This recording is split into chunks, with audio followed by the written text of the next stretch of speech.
Emmerdale's Cain Dingle comes up with an idea to say goodbye to his murdered son Nate Robinson in his own way next week.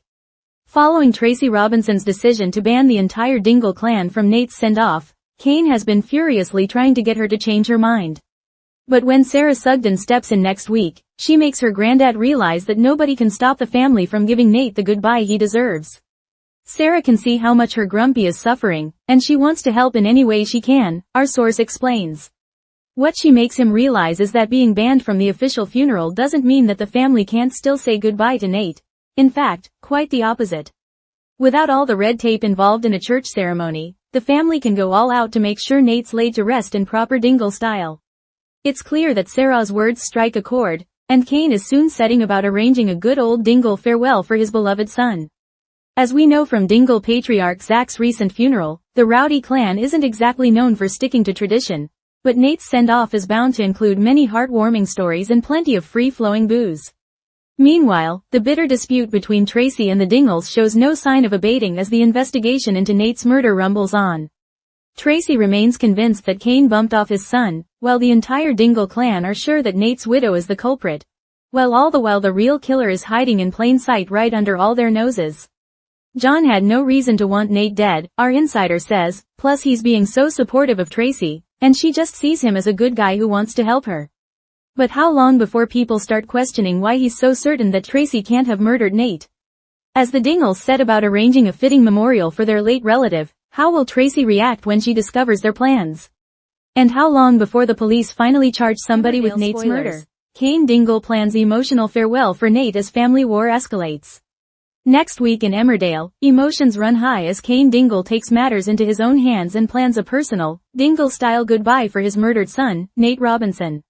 With tensions simmering and accusations flying between the grieving Dingle clan and Nate's widow Tracy, the stakes are rising fast, and someone's hiding a deadly secret in plain sight. The heartbreak over Nate's tragic death continues to fracture the village. In the wake of Tracy's devastating decision to ban the entire Dingle family from attending the official funeral, Cain has been caught in a storm of grief and fury. His pleas have fallen on deaf ears as Tracy remains steadfast, refusing to allow the Dingles near the funeral she's organizing. But next week, everything changes when Sarah Sugden, Cain's granddaughter, offers a new perspective. Sarah Sugden intervenes. Nobody can stop us. Sarah can see how much her grumpy is suffering, and she wants to help in any way she can, reveals a source close to the soap. She makes Cain realize that they don't need Tracy's permission to say goodbye to Nate, not really. They can honor him in a way that's meaningful to them. Her words cut through Cain's despair. Where before he felt helpless and locked out of his son's final farewell, now he sees a way forward. With Sarah's encouragement, Cain starts organizing an alternative send-off, one that reflects their family's wild spirit and emotional depth. Fans of the show will recall Zach Dingle's recent funeral, which wasn't exactly a traditional service. The Dingles have never followed the rulebook when it comes to grief. Now, Cain is determined to make sure Nate is remembered with laughter, tears, and unfiltered love. A Dingle send-off, raw, real and unforgettable. Plans for the alternative memorial begin to take shape quickly. Cain enlists the help of Sam, Belle, Mandy, and even reluctant Chaz to pull the event together. They might not have access to the official church ceremony or any of the legal trappings, but what they do have is heart, and a deep, shared history with Nate. The Dingles start digging through memories, sharing stories that span Nate's childhood, his return to the village, and his more recent struggles. They create a vibrant tribute full of photos, music, and Dingle-style rituals, from hand-carved tributes to a roaring bonfire and, of course, plenty of whiskey. Cain's always struggled with showing his emotions, but this time, we see a side of him that's raw and unfiltered, says our insider. It's not about putting on a brave face anymore. It's about honoring his son the only way he knows how, as a father and as a Dingle. The send-off is scheduled to take place on the edge of the moors, overlooking the valley where Nate once talked about starting a new life. It's a location chosen with care, free from the judgment of others and filled with the kind of peace that's hard to find in the village right now. Tracy versus the Dingles, the rift deepens. But while Cain and his family focus on giving Nate the farewell he deserves, the feud with Tracy grows ever more toxic. The murder investigation has cast a long shadow over the village, and suspicion continues to spread like wildfire. Tracy remains unwavering in her belief that Cain is the one who killed Nate. Her refusal to allow the Dingles at the funeral stems not just from grief, but from deep-rooted anger and a need for justice. even if she might be wrong about who's responsible. The Dingles, meanwhile, have their own theory. They believe Tracy herself may be involved in Nate's death. Her emotional volatility and secretive behavior have not gone unnoticed. Caught in the middle of it all is John, Tracy's close friend and confidant, who has been supporting her through the nightmare. But as viewers are beginning to suspect, John may not be the innocent bystander he appears to be.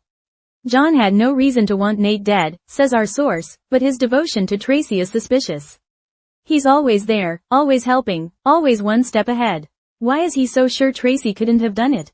That question will soon become a central point of tension, especially as the police investigation uncovers new evidence that suggests the killer is hiding in plain sight. For now, Tracy clings to John as the only person she can trust, but her world may be about to unravel. The murder mystery deepens. Detectives have been quietly working behind the scenes, combing through Nate's final hours, reviewing CCTV footage, and interviewing residents. While much of the village has been distracted by the public mourning, the truth is inching closer to the surface. In coming episodes, one shocking clue will emerge, a piece of evidence that places John in a very different light. Although it doesn't directly prove guilt, it raises serious questions about what he knew and when. Was he at the scene of the crime? Did he manipulate events to frame someone else? The police, too, begin to question why John has inserted himself so thoroughly into Tracy's life, and whether his support is a cover for something more sinister. Meanwhile, Cain finds himself torn. While he's focused on giving Nate a proper send-off, he can't ignore the fact that the killer may be walking free, and that the man who took his son from him could still be watching from the sidelines. What's next for Cain? Cain's emotional journey is far from over. While planning the memorial gives him a temporary sense of purpose, the pain of Nate's loss is still raw. Scenes next week will show Cain in a rare moment of solitude, struggling to put into words what Nate meant to him. Cain's always been a man of few words, but what we see next week is a father in pain, teases the show's producer. He finally confronts his grief head-on, and it's a powerful moment. There's also the looming question of justice. Will Cain take matters into his own hands if the police fail to arrest someone soon? Viewers know just how far he's willing to go for family, and how explosive things could get if he finds out who really killed Nate. A community on edge. Elsewhere in the village, the murder has left deep scars. Belle and Vinny are at odds over how involved they should get in the investigation.